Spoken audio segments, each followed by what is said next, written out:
peuple d'internet, ceci est mon vlog. Salut la France. Enfin, je vais dire bonjour. Soyons un peu contrôlés. Je suis OC et ceci est mon vlog et nous allons parler d'un petit sujet qui nous fait vraiment chier, mais j'ai bien envie d'en parler. Vous l'avez deviné, hein?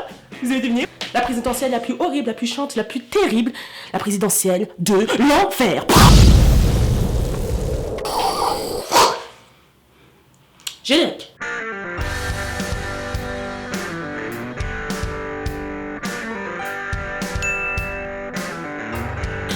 J'imagine que tout le monde a la gueule de bois. Je me suis réveillée après le 8 mai avec une sacrée gueule de bois. La campagne présidentielle a été assez... J'ai pas de mots pour définir ça. C'est la mer Noire. C'était il y a exactement 1 an. Ou 2. Ou 1 an. Il y avait ce mec qui s'appelait Nicolas Sarkozy. Et c'était notre président pendant 5 ans. Qu'on a viré ensuite pour mettre Hollande à la place. On a bien fait. L'avenir seul nous le dira. Il s'est présenté à une primaire, il s'est fait cabosser par plein de claques. Juppé et Fillon sont arrivés en tête. Et ensuite, Fillon a gagné. Et l'histoire aurait pu s'arrêter là. Mais il y a eu un léger problème. On apprend donc à l'instant, donc par son avocat, que François Fillon donc est mis en examen. No, God! No, God, please, no! Fifi a fait croire que sa femme travaillait pour que sa femme puisse choper de l'argent dans la caisse afin de pouvoir refaire une haine dans leur château dans la Sarthe. Grosso modo, c'est ce que j'ai compris. Et c'est le Canard Enchaîné, bien entendu, qui a fait toutes ces révélations. Le Canard Enchaîné, c'est le chewing-gum sous ta chaussure. Ne bouge pas. Mais Fillon, il a dit qu'il ne céderait pas. Je ne me rendrai pas, je serai candidat. Je ne céderai pas, je ne reconnais pas. Fillon, il a dit qu'il continuerait, qu'il irait jusqu'au bout de la campagne, et pendant ce temps, au PS... Manuel Valls et Benoît Hamon ensemble, sur le parvis de Solferino. Jean-Christophe Cambadélis lève le bras du vainqueur.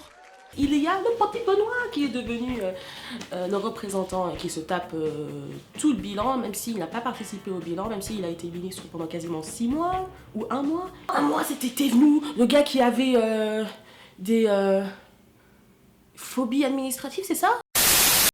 Donc j'ai traité cette phobie administrative qui était une invention de ma part, mais qui existe. J'aimerais bien avoir une phobie administrative, moi aussi. Comme ça, j'ai plus à remplir mes papiers. Comme ça, j'ai plus à attendre 1 an avant d'avoir ma carte vitale. True story. Le petit Benoît, eh ben, il était avec le PS. Et puis, il y a le petit Manu en face de lui, Manuel Valls, pas Emmanuel Macron, dont on va parler après, qui a dit que s'il perdait, eh ben, il soutiendrait Benoît. Mais... Est-ce que vous voterez pour Emmanuel Macron? Oui, parce que je pense qu'il ne faut prendre aucun risque pour la République. Armée?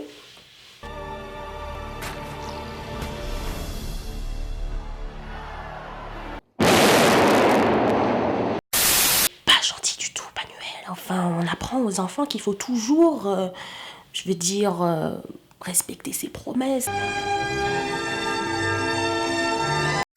On est parti avec un gars, on pensait qu'il allait devenir président, et puis ensuite on est arrivé avec un autre gars qui sort de on sait pas où, et qui est devenu notre président. Parce que c'est notre projet!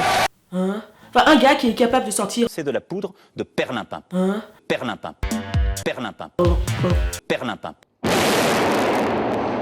On ne sait pas du tout dans quoi on se dirige pendant les 5 prochaines années, mais le savions-nous avant? Le savions-nous réellement? Just be you. Be proud of you because you can do what we want to do. Ah non, touche-moi pas. Ah non, casse-toi là. Tu me salis. Casse-toi là. Oublie que t'as aucune chance, vas-y fonce. On sait jamais, sur un malentendu ça peut marcher. Dans tous les cas, cette campagne présidentielle a été extrêmement chiante, et je n'ai pas d'autres mots dans mon vocabulaire pour vous signifier à quel point elle était chiante. J'espère, dans tous les cas, que on va s'arrêter un petit peu avec toutes les conneries, tous les discours, tous les Guyane est une île, et qu'on va un peu se concentrer sur d'autres choses. Ce qui est bien, c'est que les campagnes maintenant sont terminées et qu'il n'y en a plus. La campagne législative?